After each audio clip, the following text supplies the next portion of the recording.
Welcome to Man Does Tech, where I solve the problems you didn't even know you had. In this video, I will explain how to replace your Hyundai Elantra key fob battery. First, gather your essential tools. You'll need a small flathead screwdriver and a new CR2032 coin cell battery. Make sure you have good lighting to clearly see the small components. This simple preparation makes the entire process much smoother and quicker, ensuring you're ready to go. Now, let's open the key fob. Look for a small slot, usually on the side or bottom. Gently insert your flathead screwdriver into this slot. With a slight twist or prying motion, carefully separate the two halves of the key fob. Take your time and apply gentle pressure to avoid damaging the plastic casing or internal components.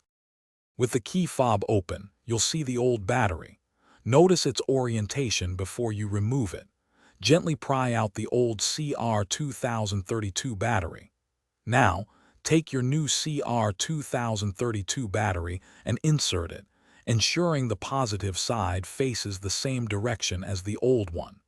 This step is crucial for proper function. Finally, it's time to reassemble your key fob. Carefully align the two halves of the casing. Press them firmly together until you hear a click, indicating they are securely closed. Once reassembled, immediately test all the functions of your key fob to ensure everything is working correctly.